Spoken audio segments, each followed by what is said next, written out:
या 17 लेवल तक गए, उसके बाद देखो इम्पॉसिबल है वो चीज। देखो वो चीज करने जाओगे, प्रॉपर 20 पिप का एसएल आपको जिंदगी में कभी भी नहीं मिलने वाला है, सबसे पहली चीज ये। और जो उसमें लॉट साइजिंग दिया है, देखो वो लॉट साइजिंग के लिए आपको एक स्पेसिफिक क्या बोलते हैं, जीरो स्प्रेड अकाउंट चाहिए रहेगा। ठीक है, जीरो स्प्रेड अकाउंट में आपका जाता है कमीशन। ठीक है, स्टैंडर्ड अकाउंट जिसमें आपका 0.20 या 0.10 का स्प्रेड होता है, ये सारी चीजें मिला के प्लस आपका एसएल देखो मेरे हिसाब से तो नहीं है। बाकी 30-40 पिप्स चैलेंज कर सकते हो, 20 पिप्स फिर आपको पेयर्स ही करना पड़ेगा, गोल्ड फिर भूल जाओ।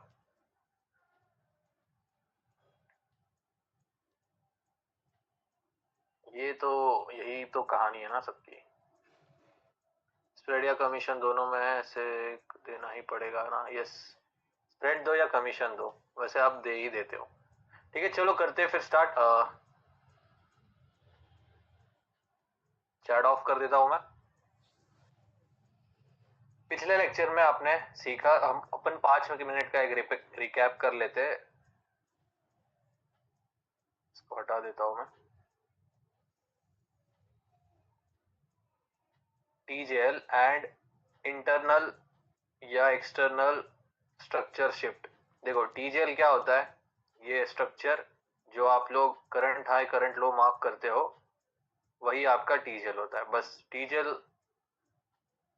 2 मिनट या 1 मिनट का टॉपिक भी नहीं है। बाकी जो इंटरनल एक्सटर्नल है उसके बारे में मैं बता देता हूँ थोड़ा सा डिटेल में। लेट्स सपोज ये आपका एक बुलिश स्ट्रक्चर है एंड ये आपका एक बेरिश स्ट्रक्चर है। तो सबसे पहले आप लोग उसे इंटरनल एंड एक्सटर्नल स्ट्रक्चर बोलना बंद कर दीजिए, क्योंकि उसे हम आज से बोलेंगे 5 वेव्स। तो 5 वेव्स क्या होता है? 5 वेव्स होता है आपका चेंज ऑफ कैरेक्टर का एक अल्टरनेट। ठीक है, 5 वेव्स चेंज ऑफ कैरेक्टर का एक दूसरा अल्टरनेट है। तो इसे ऐसा स्टार मार्क करके बुक में लिख लो, अपने नोट्स में लिख लो। तो ये कैसे काम करता है, देखो ये 2 तरीके से काम करता है। सबसे पहला तो चेंज ऑफ कैरेक्टर के लिए, लेट्स सपोज ये आपका 1 2 3 है। जैसे ही मार्केट में 1 2 3 4 एंड 5 ऐसे 5 waves with in level 2 and level 3 के बीच में जब फॉर्म हो जाते हैं, तो आपको क्या करना होता है, लेवल 3 एंड लेवल 4 को मार्क करके उन 2 लेवल्स में से किसी का भी एक का टेस्ट करेगा, तो वहां से करना होता है ट्रेड। ठीक है, अब ये बुलिश स्ट्रक्चर है, सेलिंग साइड मुझे 5 वेव्स मिली, इन लेवल्स को मैं मार्क करके एक्सटेंड, देन जहां पर भी कंफर्मेशन यहां से सेलिंग। ठीक है, ये एनोटेशंस मत करो, मैं बता रहा हूं। हाँ, सो अभी क्या हुआ, नॉर्मल चेंज ऑफ कैरेक्टर के लिए आपको वेट करना पड़ेगा इस लेवल 2 के नीचे क्लोजिंग देने के बाद। ठीक है, फिर आपकी 3 लेवल्स निकलेगी। बट 5 वेव्स या इंटरनल एक्सटर्नल स्ट्रक्चर आपको इतना जो गैप है या इतने जो 50 या 100 पिप का रेंज है, उससे पहले आइडेंटिफाई करके दे देगा आपको। यहाँ पर चेंज ऑफ कैरेक्टर का एक अर्ली आइडेंटिफिकेशन मिल जाएगा, मार्क करो। और इतने जो आप पिप्स वेस्ट या गवाने वाले थे, वो आप यही से कैप्चर कर सकते हो। ठीक है, सेलिंग के लिए भी सेम रहेगा, बट सेलिंग में आपको मैं दूसरा कंडीशन बता रहा हूँ। अब ये लेवल 2 है एंड ये लेवल 3 है। ये सेलिंग तो यहाँ पर क्या होता है ना, मान लो अब ये रेंज करना स्टार्ट कर दिया है। सेलिंग का चेंज ठीक है, इस तरीके से ये रेंज करना स्टार्ट कर दिया। तो यहाँ से पकड़ना तो है बुलिश, इस रेंज का ब्रेकआउट का वेट करने से अच्छा वहां से ना आपके पास 2 3 से सेम चेंज ऑफ कैरेक्टर मिल जाएगा 3 आपको। 4 से ना। अब देखो, अगर 1 आवर का ये स्ट्रक्चर आप मार्किंग कर रहे हो, तो आपको 1 आवर के टाइम फ्रेम में ही मुंह पे 5 पानी वेव्स मार को ले मार्क करना पड़ेगा। ठीक है, ऐसा नहीं होगा कि 1 आवर का स्ट्रक्चर है फिर 15 मिनट की 5 वेव्स मार्क की, ऐसा नहीं काम करता ये।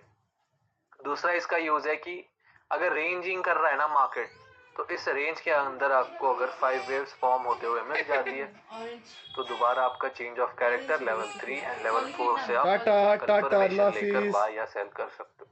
अभी मैं आपको एक दो एग्जांपल दिखा देता हूँ इसका। यूरो यूएसडी में ही एक एग्जांपल है। तो अपने पास बहुत सारे चार्ट्स हैं मौके के लिए करने के वास्ते। ठीक है, ये एक लेवल है, पेंडिंग लेवल है ये। अब यहाँ पर क्या हुआ ना, अब यहाँ पर देखना, नॉर्मल चेंज ऑफ कैरेक्टर के लिए मुझे कहा वेट करना है इस हाई के ऊपर, जब क्लोजिंग हो जाएगी तब मुझे वेट करना है नॉर्मल चेंज ऑफ कैरेक्टर का। ठीक है, अब ये मैंने क्यों मार्क किया है, देखो ये कंसोलिडेशन चल रहा है यहाँ पर। ठीक है, कंसोलिडेशन के बीच में 1 2 3 4 एंड 5। पहले ये लेवल 3 पे आया बट उसको ब्रीच किया, देन उसके बाद ये आया लेवल 4 या आपका जो लेवल 2 होता है उसको आप बोल सकते हो। यहाँ पर इसने टेस्ट किया, अब ये यहाँ से ऊपर जा सकता है। ठीक है, अगर मैं नॉर्मल चेंज ऑफ कैरेक्टर की बात करूँ तो नॉर्मल चेंज ऑफ कैरेक्टर भी हुआ है यहाँ पर, बट अगर हम नॉर्मल चेंज ऑफ कैरेक्टर के लेवल्स को देखेंगे 1 2 3, ठीक है, नॉर्मल चेंज ऑफ कैरेक्टर का लेवल देखो कैसे ब्रीच हुआ है, A+, ये double bottom and resistance become support. तो जो नॉर्मल चेंज ऑफ कैरेक्टर है आप देख सकते हो कैसे ब्रीच हुआ है। ठीक है, ठीक से प्ले नहीं हुआ है, इसीलिए 5 वेव्स मार्क की। तो 5 वेव्स देखो कितने अच्छे से प्ले हुआ है। ठीक है, आप ऐसे रेंज के टाइम इसको यूज कर सकते हो। दूसरा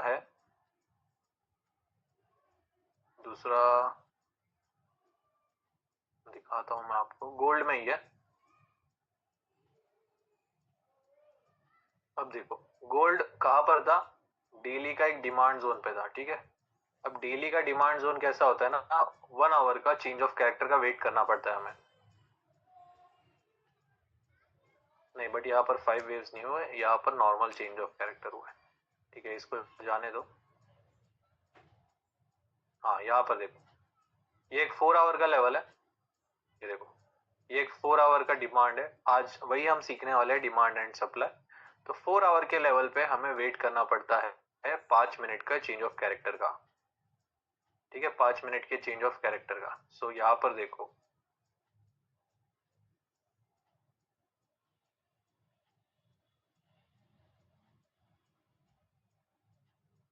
एक सेकंड मुझे देखने दो, ये कौन सा वाला हुआ है, 15 मिनट वाला है या 5 मिनट वाला है? नहीं, ये 15 मिनट वाला है। चलो एक मैंने ट्रेड लिया था USD JPY में, वही दिखा देता हूँ।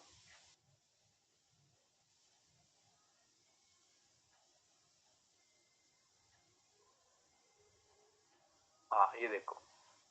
सो एक लेवल था डेली टाइम फ्रेम का। तो डेली टाइम फ्रेम में आपको वेट करना होता है चेंज ऑफ कैरेक्टर का फॉर कंफर्मेशन।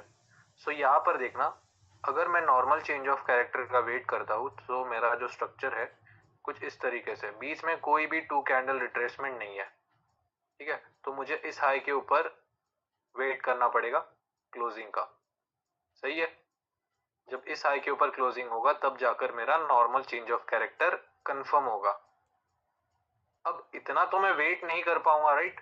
जो इतना जो मूव है, कहां से 142 से लेकर 150, मतलब 800 पिप का मूव मैं ऐसे ही छोड़ दूं, ठीक है, ऐसा नहीं होगा। उसके लिए आपके पास दूसरा एक ऑल्टरनेट या दूसरा ऑप्शन है 5 वेव्स का चेंज ऑफ कैरेक्टर।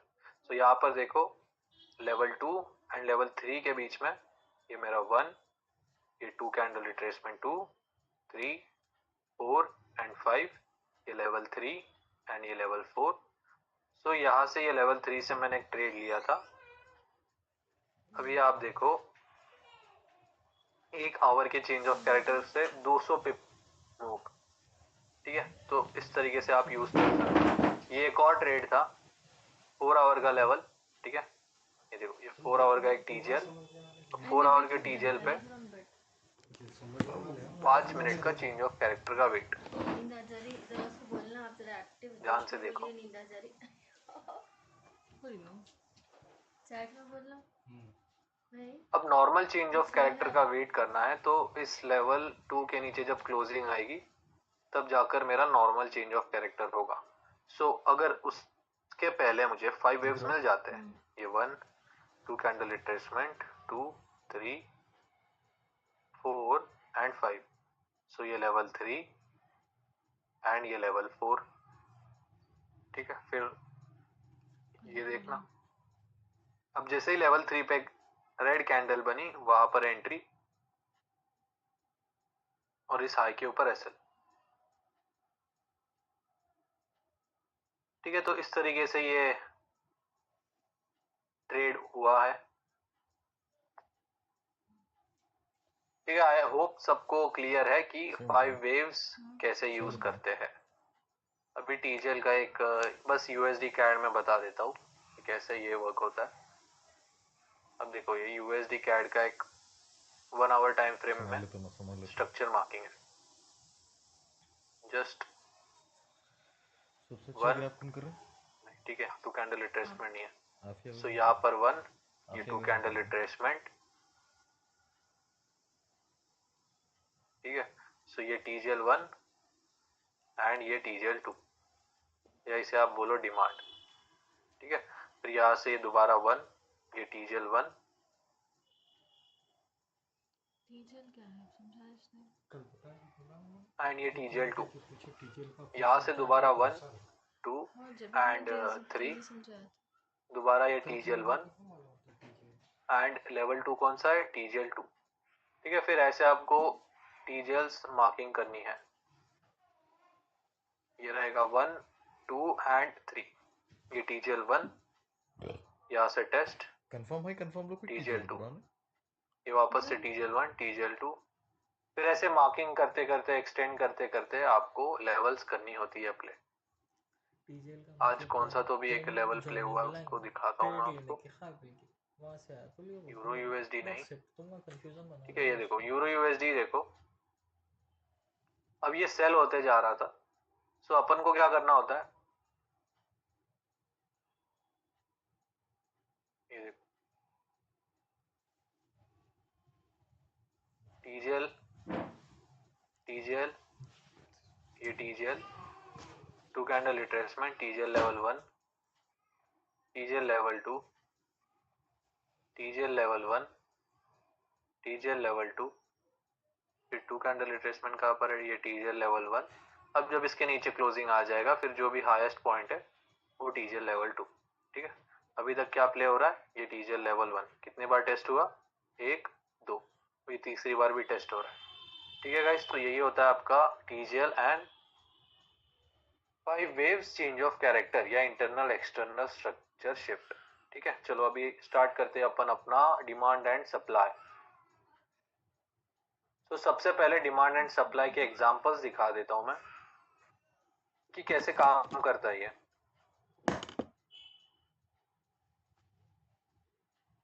ठीक है, ये देखो अब जो वर्क किया ना वो दिखाता हूँ। ये देखो अभी भी डिमांड चल रहा है ये,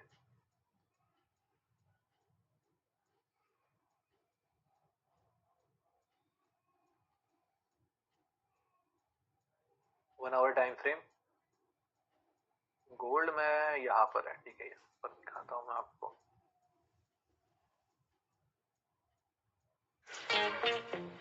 सो गाइस बस आपको कुछ नहीं करना है, नॉर्मल जो आप स्ट्रक्चर मार्किंग करते हो 1 2 एंड 3।